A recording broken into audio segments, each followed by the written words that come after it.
First contact and distress. The vast emptiness of space stretched before Captain Ilara Chen as she stood on the bridge of the UES Horizon, Earth's most advanced deep space exploration vessel. The ship's sleek design and state-of-the-art technology were a testament to humanity's relentless drive to push the boundaries of the known universe. Ilara's dark eyes scanned the holographic displays surrounding her, each one offering a wealth of data about the uncharted sector they were traversing. "Captain, we're picking up an unusual signal," reported Lieutenant Nasser, his fingers dancing across the communications console. "It's faint, but it doesn't match any known patterns in our database." Ilara's interest peaked.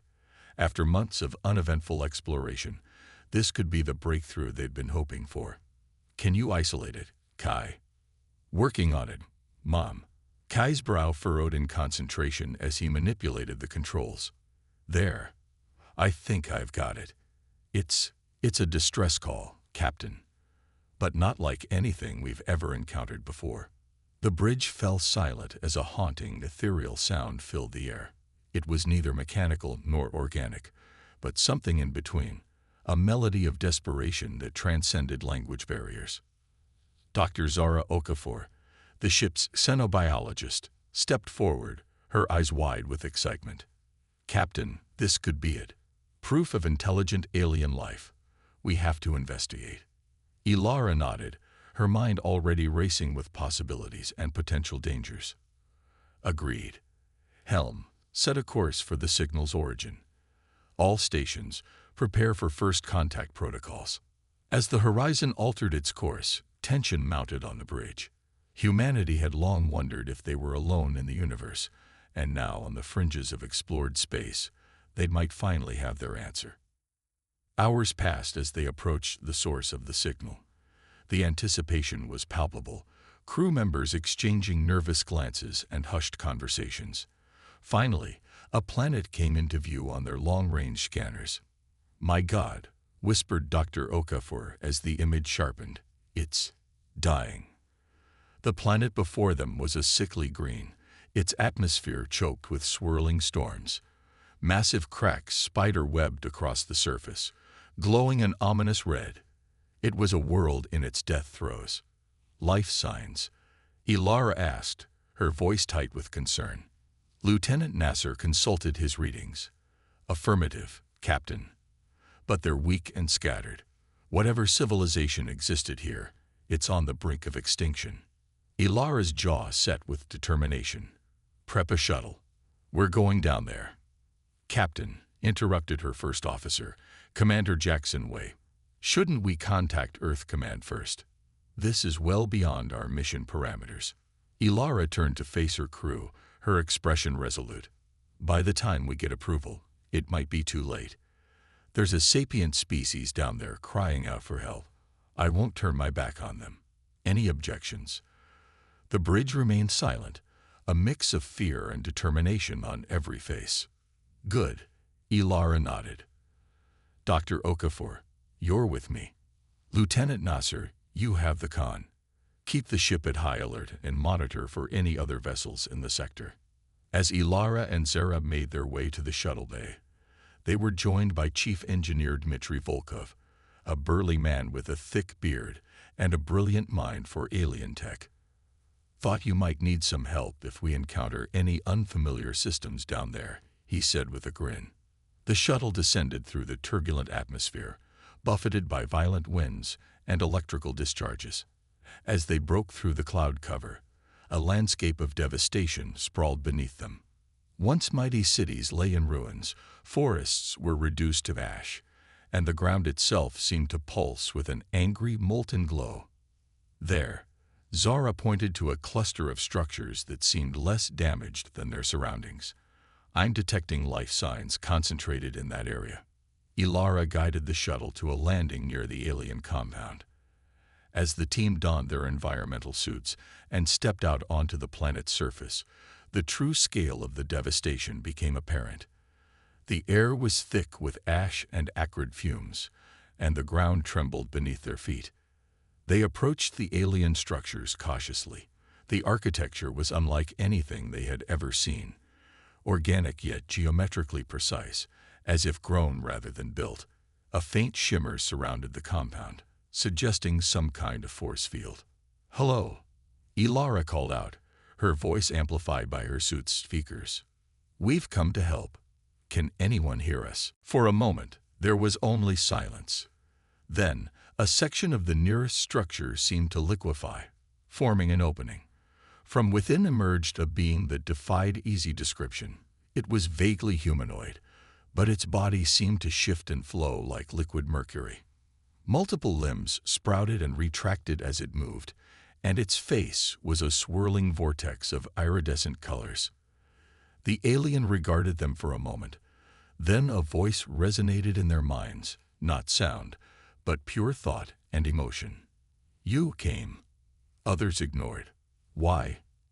Ilara stepped forward, her heart pounding. "We heard your distress call. We're explorers from a planet called Earth. We want to help if we can."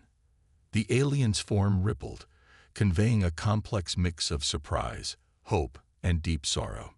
"Too late. World dies. People fade. Galactic Council abandoned us."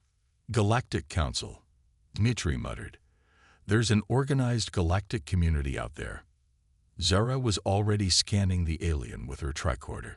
"Captain, their biology is incredible. They seem to exist in a state of constant flux, adapting to their environment in real time. But something is disrupting that process." The aliens' thoughts flowed into their minds again, a torrent of images and sensations. They saw a thriving world, a civilization in harmony with its ever-changing planet. Then came outsiders, other alien races with promises of friendship and advancement. But with them came a plague, a sickness that turned their adaptive nature against them, causing uncontrolled mutations and cellular breakdown. Asked for help. Galactic Council debated, argued, did nothing, said too difficult, too expensive, not their problem. Ilara felt a surge of anger at the callousness of these advanced civilizations. That's unacceptable. Every sentient species deserves a chance at survival. We may be new to the galactic stage, but we won't stand by and watch you die. The alien's form pulsed with a glimmer of hope. Can you help? Time's short. Few remain. We'll do everything in our power, Ilara promised. She turned to her team. Zara, I need you to study their biology. Find out everything you can about this plague. Dmitri, see what you can learn about their technology. We need to understand what we're dealing with and fast. As her team set to work, Ilara's mind raced. They were in over their heads, a single ship and crew facing a planetary catastrophe that even advanced alien civilizations had deemed hopeless. But she knew humanity's greatest strength wasn't their technology or their resources. It was their unwillingness to give up, their ability to find solutions where others saw only problems. Tell me everything, she said to the alien. From the beginning. We need to understand what's happened here if we're going to have any chance of helping. As the alien's story unfolded in their minds, Ilara realized that this wasn't just about saving a single species. The decisions they made here, on this dying world, could shape humanity's place in a much larger, more complex galactic community than they had ever imagined. The fate of an entire civilization rested in their hands. And beyond that, perhaps the very soul of humanity itself. For in reaching out to these abandoned aliens, they were making a statement about who they were as a species and what they stood for. Ilara took a deep breath, steadying herself for the challenges ahead. All right, she said, her voice filled with determination. Let's get to work. We've got a world to save. Understanding the crisis.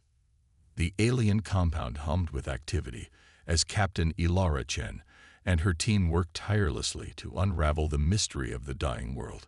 Dr. Zara Okafor had set up a makeshift lab, her equipment scattered across surfaces that seemed to pulse and shift beneath the weight. Chief Engineer Dmitry Volkov was neck-deep in alien technology, his usual jovial demeanor replaced by intense concentration. Ilara stood before a holographic display, studying the planet's rapidly deteriorating condition. The alien being, who had introduced itself as San, hovered nearby, its mercurial form rippling with anxiety. Time short, planet core unstable, people suffering. I know, San, Ilara said, her voice tight with concern. We're doing everything we can. Can you tell us more about how this started? When did the first signs of the plague appear? Khan's form shimmered, projecting a series of images into their minds. They saw a thriving world of constantly shifting landscapes and adaptable life forms. Then, the arrival of sleek ships bearing representatives from various alien species. Galactic Council envoys promised knowledge, advancement, cultural exchange. The images shifted, showing Zan's people eagerly welcoming the visitors, sharing technology and biology. But then came darkness, a creeping sickness that turned their adaptive nature against them. It was deliberate, Zora gasped, looking up from her analysis. Captain, this isn't a natural plague. The genetic markers, they're engineered. Someone designed this to target their specific biology. Ilara's fists clenched, an attack disguised as diplomacy. But why? San, did your people have enemies? Resources others might want? San's form wavered, confusion evident in its swirling patterns. No enemies. Peaceful. Our gift is adaptation. Nothing to steal. Dmitri called out from his workstation, his voice urgent. Captain, I think I found something. Their adaptive technology. It's incredible. It could revolutionize everything from medicine to space travel. If someone wanted to steal it, they'd need to study it in action. Ilara finished grimly. And what better way than to force constant adaptation in the face of a deadly plague? The realization hit them all like a physical blow. They weren't just dealing with a natural disaster or even a simple act of aggression. This was calculated genocide for the sake of scientific theft. San's form pulsed erratically, waves of grief and anger emanating from it. Betrayed, used, left to die. Ilara placed a hand near Xan, not quite touching its shifting surface, but offering what comfort she could. We won't let that happen. We'll find a way to stop this. As if in response to her words, the ground beneath them shuddered violently.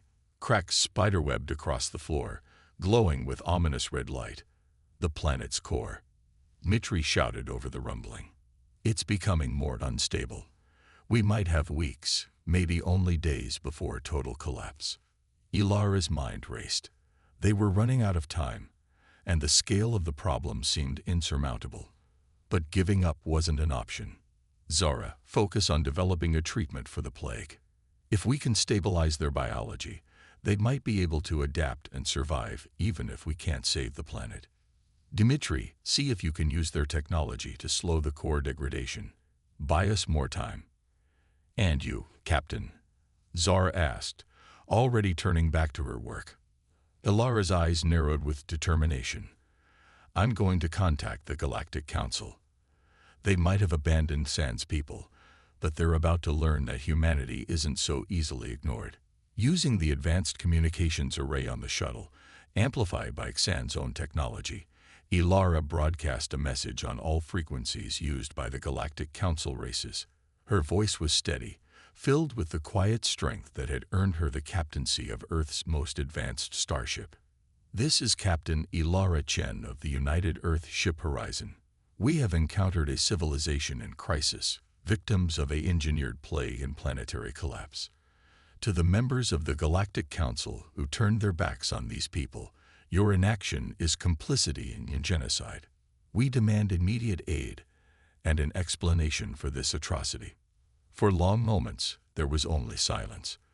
Then, the communications array lit up with incoming transmissions. Holographic forms flickered into existence around them. Representatives of various alien races, some humanoid, others wildly divergent in form. A tall, avian being stepped forward, its feathers shimmering with iridescent patterns.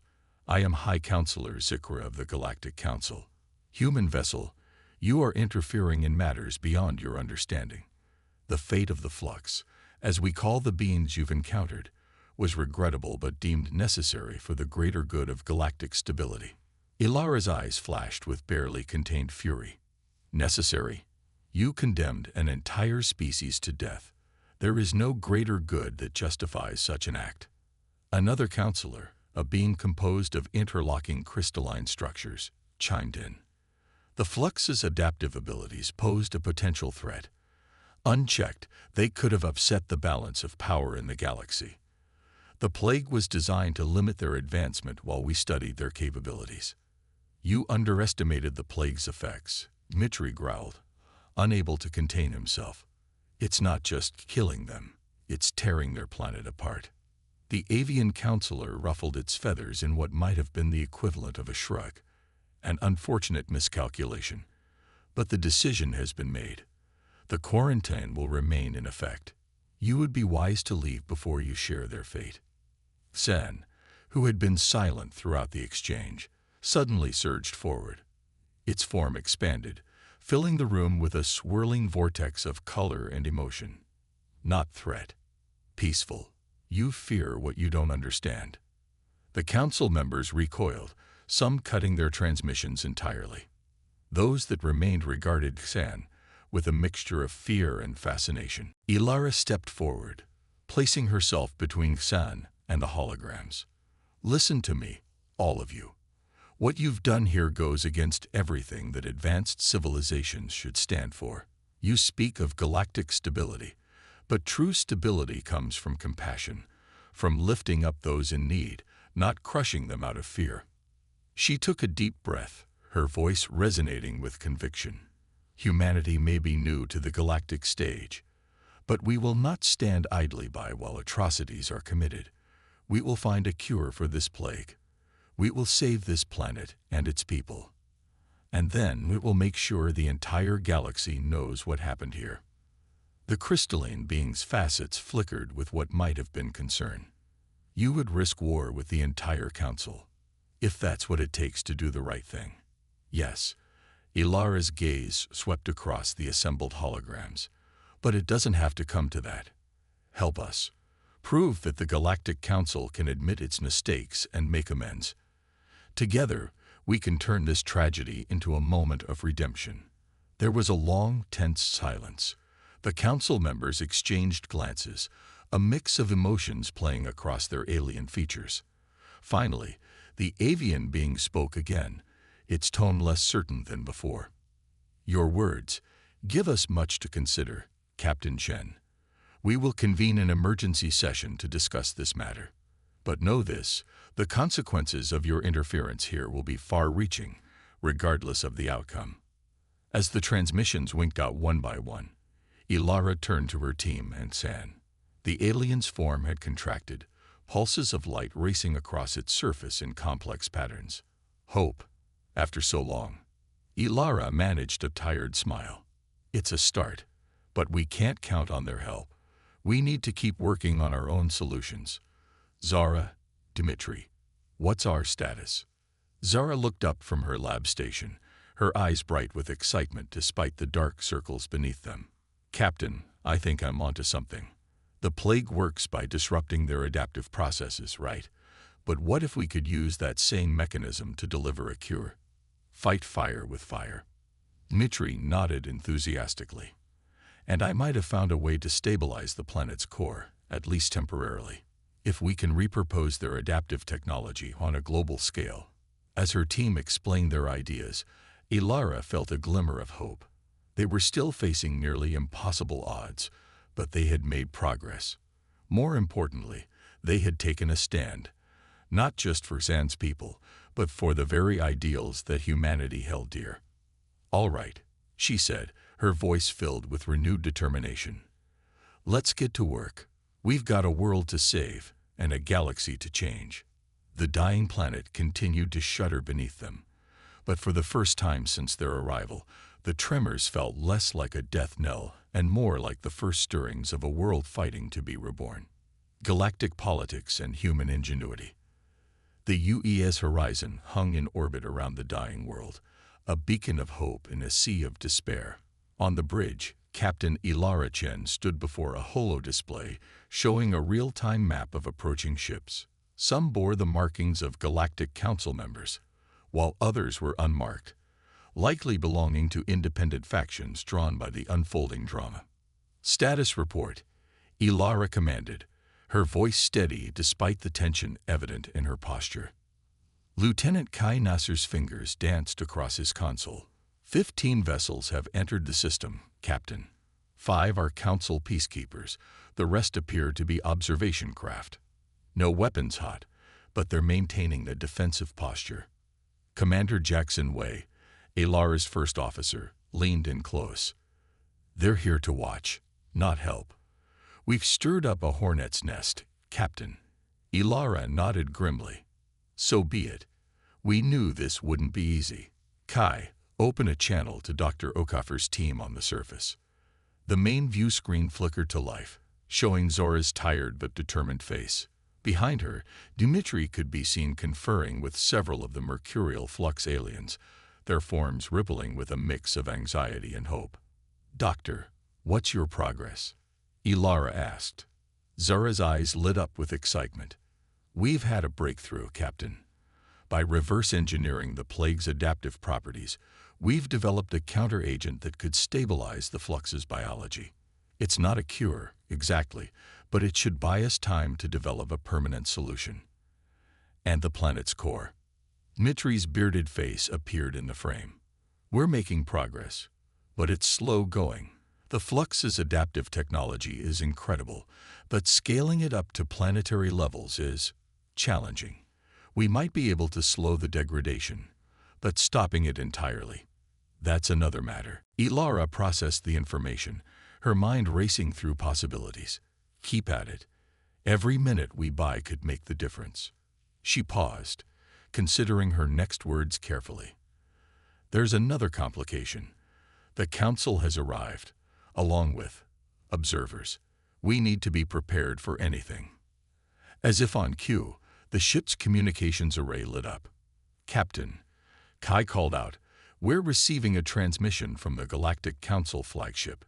Put it through, Elara ordered, squaring her shoulders.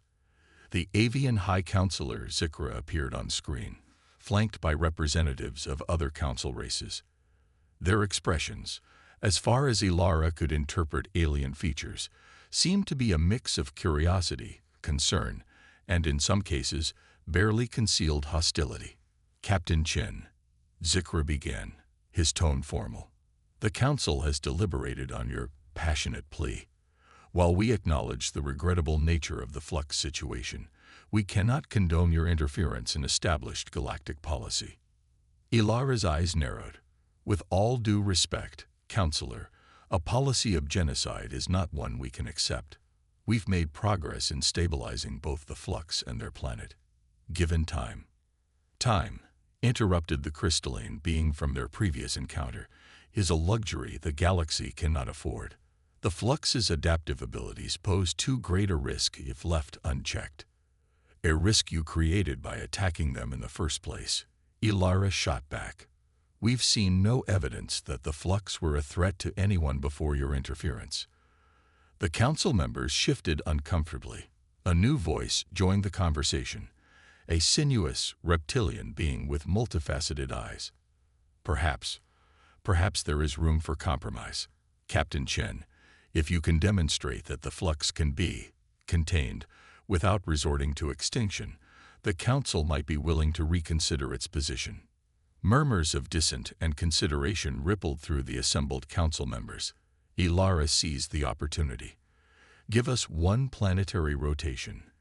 We'll show you not only that the flux can be saved, but that their gifts could benefit the entire galaxy if we approach this with cooperation instead of fear. After a tense moment of silent communication among the council, Zikra nodded. One rotation, Captain. But be warned. If we detect any sign that the situation is spiraling out of control, we will take decisive action. As the transmission ended, Elara turned to her crew. You heard them. We've got one shot at this. Let's make it count. The next hours were a whirlwind of activity. On the planet's surface, Zara and Dmitri worked feverishly alongside the Flux, implementing their plans on a massive scale. The counteragent to stabilize Flux biology was dispersed through the atmosphere, while massive generators were constructed to channel the planet's adaptive technology into its molten core. Ilara split her time between coordinating the ground efforts and navigating the treacherous waters of galactic politics. She fielded constant inquiries from the observing ships, some offering aid, others thinly veiled threats. Through it all, she maintained a calm demeanor, acutely aware that the fate of not just the Flux, but potentially humanity's place in the galactic community, hung in the balance. As the deadline approached, Ilara stood in the Flux command center, surrounded by swirling alien forms and banks of hybrid human Flux technology. Zara and Dmitri manned a central console, their faces etched with exhaustion and determination. "It's time," Ilara said softly. "Are we ready?" Zara nodded, her eyes never leaving the readouts before her. The counteragent has stabilized Flux biology across 78% of the population. It's not perfect, but it's holding. Core stabilization is at 63% and rising, Dmitri added. "If this works, it should buy us months, maybe years to find a permanent solution." Ilara took a deep breath. "Do it." With a series of commands, the full power of their jury-rigged system came online. The ground beneath them shuddered, but this time it felt different. Not the death throes of a dying world, but the flexing of muscles long dormant. On view screens around them, they watched as the angry red glow of the planet's wounds began to fade. Flux in their liquid mercury forms flowed through the streets of their cities, their movements more stable, more controlled than before. A cheer went up from the human team, echoed by ripples of light and color from the assembled Flux. But Ilara's eyes were locked on another screen, the one showing the gathered council ships. "Captain," Kai's voice came through her comm unit. "The council is hailing us." Ilara straightened her uniform. "Put them through." The council members appeared, their expressions a mix of astonishment and, in some cases, reluctant admiration. Zikra spoke first, his avian features unreadable. "Captain Chen, we have observed your efforts. The results are unexpected, but not unwelcome, I hope." Ilara replied carefully. The reptilian counselor leaned forward. "You've demonstrated an impressive feat of cross-species cooperation. However, questions remain. How can we be assured that the Flux will not pose a threat in the future?" Ilara gestured to Xen, who flowed forward. The Flux's form had stabilized into a more defined shape, though still rippling with subtle variations. "We offer partnership," San communicated, its thoughts clear and strong. "Our gift is adaptation. Yours, innovation. Together, we can solve problems neither could alone." "The Flux have already agreed to share their adaptive technology," Ilara added, "under controlled circumstances and with full transparency. In return, they ask for protection under galactic law and reparations for the damage caused by the Council's actions." A tense silence fell over the gathered council members. Finally, Zikra spoke. "This is unprecedented. It will require extensive deliberation and new frameworks for interspecies cooperation." Ilara allowed herself a small smile. "Then let's deliberate, together. This crisis has shown us that the old ways of the Council are no longer sufficient. It's time for a new approach, one that values diversity and cooperation over fear and control." The crystalline being, who had been the most opposed to their efforts, chimed in. "And humanity, what role do you see for yourselves in this new galactic order?" "We'll do what we've always done," Ilara replied, her voice filled with quiet conviction. "Explore, learn, and stand up for what's right, no matter the odds. If the Council is willing, we'd be honored to help forge this new path forward." As the Council members debated among themselves, Ilara felt a swell of pride in her crew, in humanity, and in the Flux who had trusted them against all odds. They had taken a stand against injustice, and, in doing so, potentially change the course of galactic history. The path ahead would not be easy. There would be resistance, setbacks, and challenges they couldn't yet imagine. But looking around at the determined faces of her team and the shimmering forms of their new Flux allies, Ilara knew that they were ready to face whatever the universe might throw at them. A new chapter in galactic history was beginning. And humanity, once a small, isolated species on a tiny blue planet, would help write it. Race against time. The once dying world of the Flux pulsed with newfound energy. Massive generators, a fusion of human ingenuity and Flux adaptive technology, hummed across the planet's surface, channeling stabilizing forces deep into its molten core. In the gleaming spires of the capital city, now shimmering with an iridescent glow, Captain Ilara Chen stood before a holographic display, her face etched with determination and fatigue. "Status report," she commanded, her voice carrying the weight of sleepless nights and hard-fought battles. Dr. Zara Okafor's hologram flickered to life, her usual lab coat replaced by an environmental suit adapted for Flux biology. "The counter-agent is holding, Captain. We've achieved stability in 89% of the Flux population." "But," she hesitated, her expression grim. "But what, Doctor?" Ilara pressed. "We're seeing mutations in the plague. It's adapting faster than we anticipated. If we don't find a permanent cure soon, we'll be back to square one." Chief Engineer Dmitry Volkov joined the conversation, his robust frame dwarfing the delicate Flux technology surrounding him. "The core stabilization is at 75%, Captain. We've bought ourselves time, but the planet's not out of danger yet.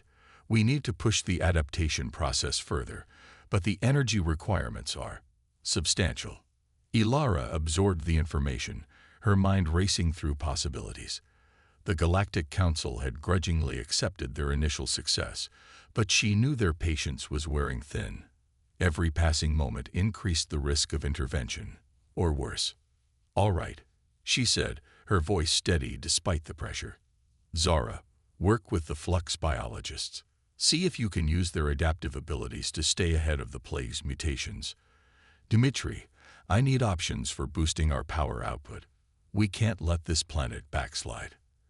As her team acknowledged their orders, a ripple of unease passed through the Flux observers in the room.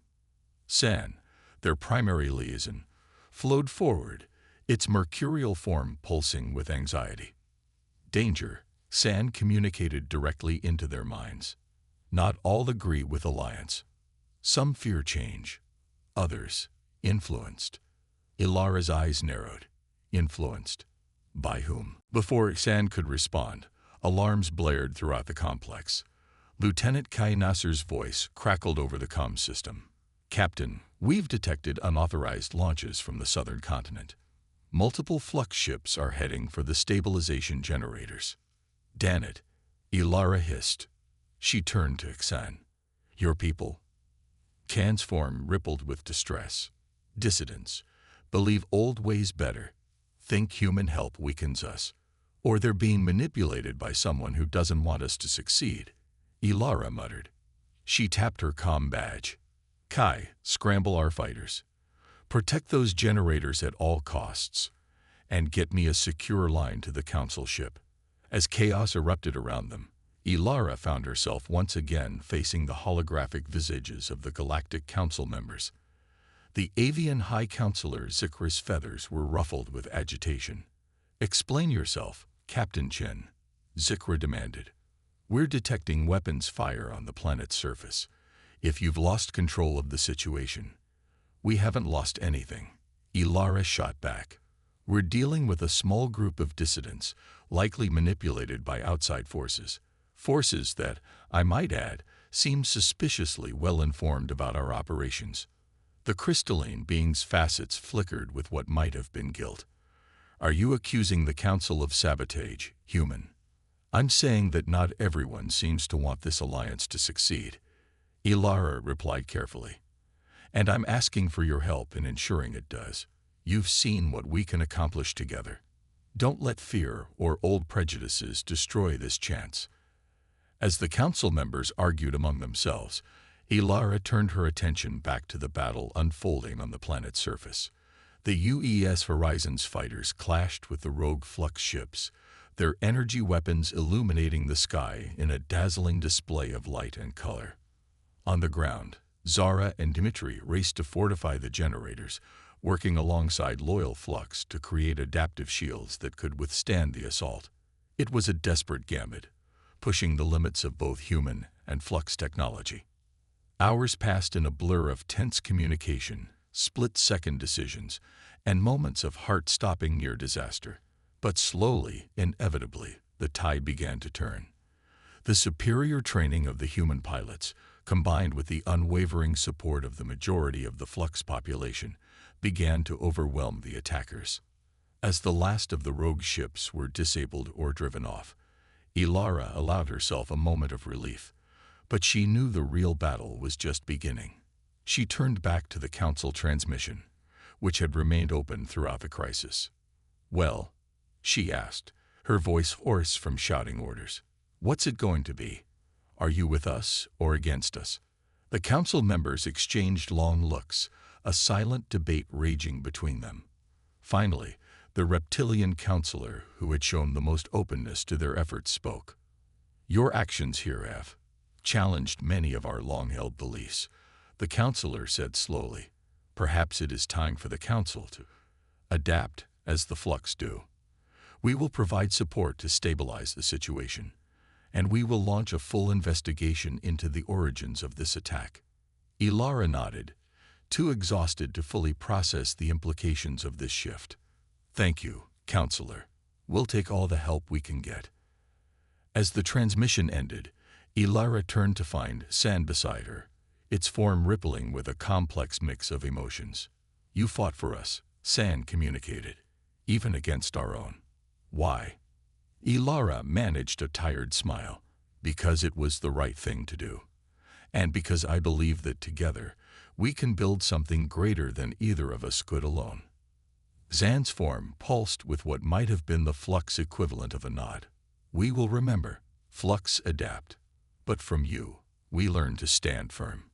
The moment was interrupted by Zora's excited voice over the comm. "Captain, we've had a breakthrough.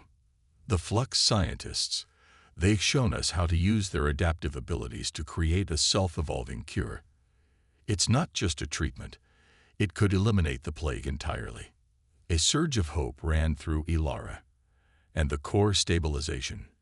Dmitri's voice joined in. "We're making progress, Captain. With the Council's support and the new Flux techniques, I think we can do more than just stabilize the planet. We might be able to start the healing process." For the first time in what felt like ages, Ilara allowed herself to truly believe that they might succeed. But as she looked out over the battered but unbowed world of the Flux, she knew that their greatest challenges and opportunities still lay ahead. The crisis had been averted, but the real work of building a new future, for the Flux, for humanity, and for the galaxy at large, was just beginning. It would require all of their ingenuity, adaptability, and unwavering commitment to cooperation in the face of adversity. Ilara squared her shoulders, ready to face whatever came next. "All right, team. Let's get to work. We got a world to heal and a galaxy to change." As humans and Flux alike rallied to the call, the planet pulsed with renewed energy, a beacon of hope in a universe that suddenly seemed full of limitless possibilities. A new hope for the galaxy. The Great Hall of Harmony on Vortex Prime, the newly renamed homeworld of the Flux, shimmered with an otherworldly beauty. Its walls rippled with living light, adapting moment by moment to the emotions and thoughts of those gathered within. Today, those thoughts were a mix of anticipation, hope, and no small amount of trepidation. Captain Ilara Chen, now Ambassador Chen, stood at the center of the hall. Beside her, Sand's mercurial form pulsed with barely contained excitement. Around them, representatives from every corner of the galaxy had gathered, the most diverse assembly in living memory. "Friends, allies, honored guests," Ilara began, her voice carrying easily through the adaptive acoustics of the hall. A year ago, we stood on the brink of tragedy.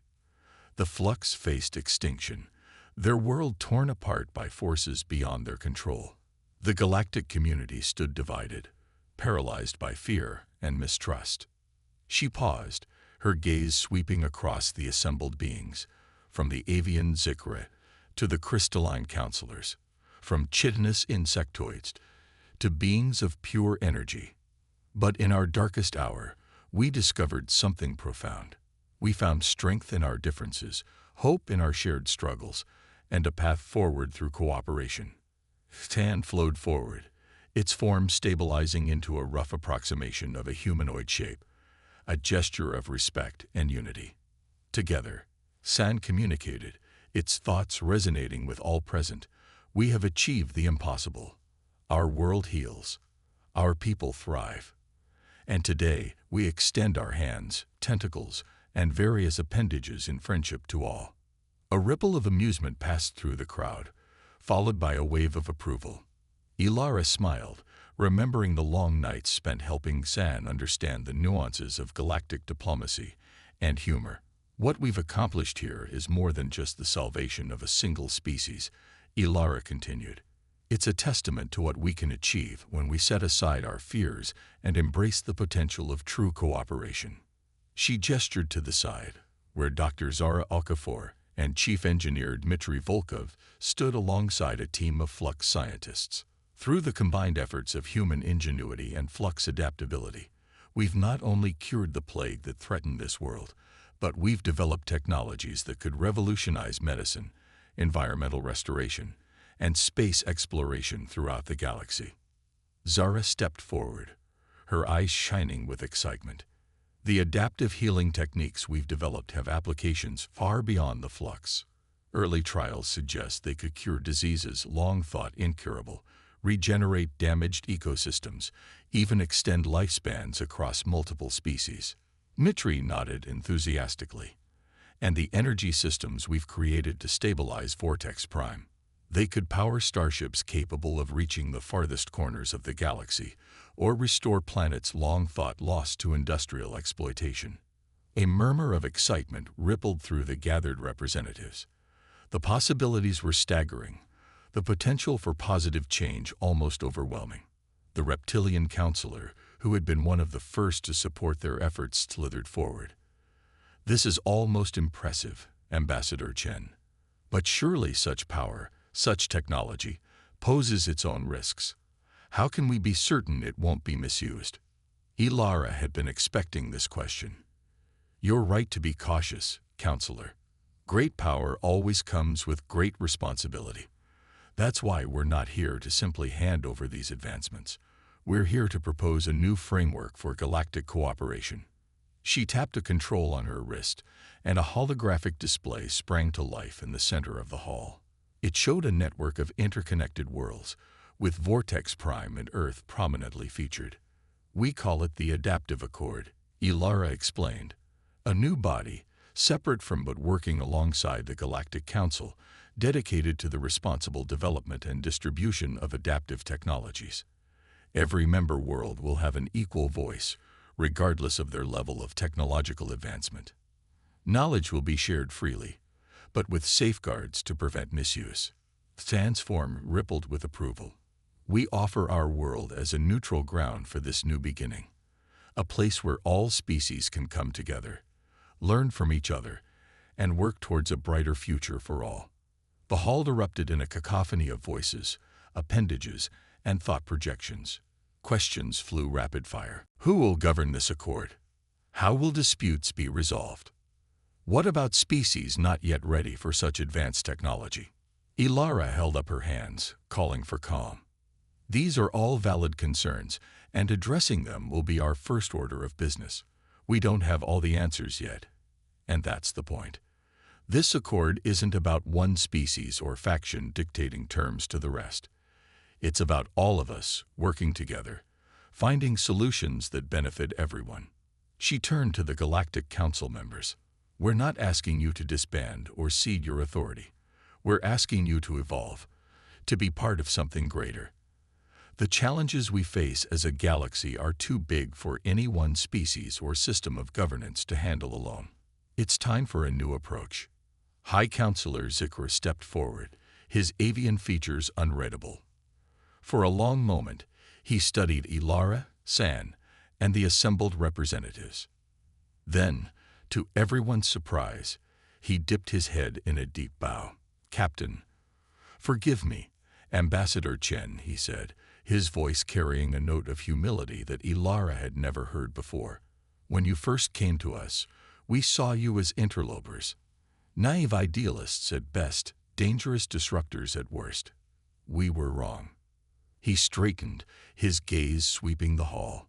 "You've shown us a vision of what this galaxy could be. It will not be an easy path. There will be resistance, setbacks, and challenges we cannot yet imagine. But I believe it is a path worth taking." One by one, the other council members signaled their agreement. The crystalline being, once their staunchest opponent, chimed in with a harmonious tone of affirmation. As the reality of what was happening sank in, a feeling of euphoria swept through the hall. Beings of all shapes, sizes, and compositions began to mingle, sharing ideas and visions for the future. The adaptive walls of the chamber pulsed with vibrant colors, reflecting the surge of hope and excitement. Ilara felt a hand on her shoulder and turned to see Zara and Dmitri, their faces beaming with pride and awe. "We really did it, didn't we?" Zara whispered, her voice choked with emotion. Dmitri laughed, a booming sound full of joy. "Did you ever doubt it, Moya Dorogaya? With your brains and my rugged charm, how could we fail?" Ilara smiled, feeling the weight of the past year finally beginning to lift. "We've only just begun," she said softly. "But yes, I think we've made a pretty good start." Ihsan flowed around them, enveloping the human team in a gentle, shimmering embrace. "Thank you," the thought came, filled with gratitude and affection. "For everything." As the celebration continued around them, Ilara's mind turned to the future. There would be hard work ahead. Committees to form, treaties to negotiate, technologies to develop and distribute. But for the first time in a long time, the future looked bright not just for humanity or the flux, but for the entire galaxy. They had taken a stand against injustice and apathy. They had reached out across the vast gulfs of space and biology to forge true understanding. And in doing so, they had lit a beacon of hope that would guide them all towards a better tomorrow. As the adaptive walls of the Great Hall pulsed with the combined dreams and aspirations of a galaxy united, Ilara Chen, once a starship captain, now a diplomat, always an explorer, knew that their greatest adventures were still to come. The dawn of a new era had arrived, and humanity, standing shoulder to shoulder with the flux and countless other species, was ready to help write the next chapter in the grand story of the cosmos.